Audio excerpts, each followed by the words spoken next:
The Lord of the Rings of Power episodes 1 and 2 premiere brought in roughly 25 million viewers. For so many people to outright hate this show and its very existence, there are a lot of people watching it. Continuing much in the same way as the first two episodes, Rings of Power delivers a beautiful show, shot after shot of location after location. It's likely going to win awards at the Emmys next year in those categories alone. As for the story, this is where I'm hearing and seeing the most complaints.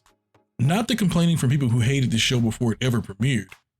I've never been a person who hate watches a show or film. If I'm not interested in something or aren't entertained by it, I tend to give it little to no energy and or time. Valid complaints come from those who found the show bland. The story isn't moving fast enough or nothing is happening. Arguments that the characters aren't developed enough or are just uninteresting. Episode 3 follows along the same path. We bounce around the world from place to place, dropping in on characters we met in the first two episodes like Galadriel and Arondir. Galadriel is focused only on her quest and finds more evidence to support her argument. She almost demands that anyone she meets who could possibly help her do so, no matter how it affects them. Probably my biggest complaint with her character. As a side note, why does she love horses so much? Arondir is a different story. He's enslaved by the orcs, makes a couple of friends who are immediately killed, and he's alone again.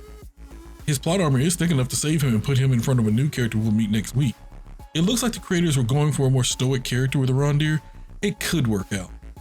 Halbrand may be the most interesting character. We didn't know as much about him, and he has a little scoundrel in him.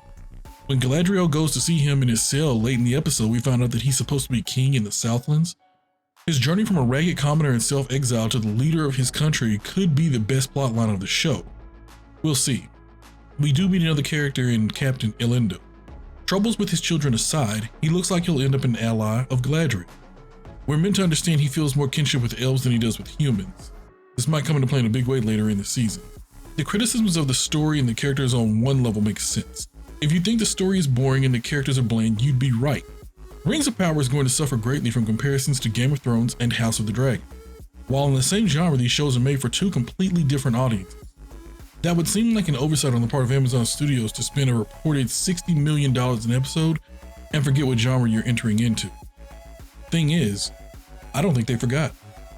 It looks like they wanted to make a PG medieval fantasy genre show targeted at the whole family. The complete opposite of House of the Dragon, which is a distinctly adult show. The viewership numbers are going to reflect this. Whenever children and families are your target demographic, the number of eyeballs on your media can reach far greater heights. Where's the problem? The problem simply seems to be in making a show everyone in the family could watch. They made a show no one in the family would love. Telling a simple story without much depth with simple characters without a lot of nuances leaves a lot of viewers wanting more. It makes the complaining for this reason understandable. They chose to go this route though, so that's the story they're telling. Another note worth mentioning is that something they did take from Game of Thrones is moving from place to place and character to character.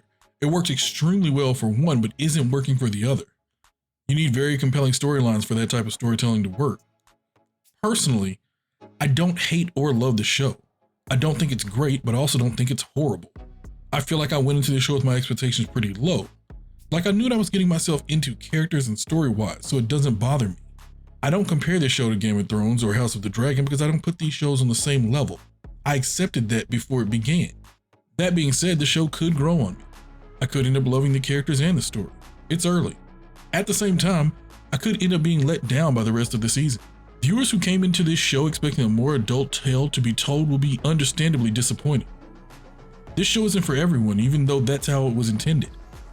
I'm reasonably entertained by this show, so I'll continue to watch. At 8 episodes, it's not that much of a commitment. For those who hate the show, why do you watch it? More so, why do you hate other people's subjective views of the show? Why is it so important to you that everyone else hates the show just because you do? Let me know what you all thought of episode 3 or the series as a whole currently in the comments below.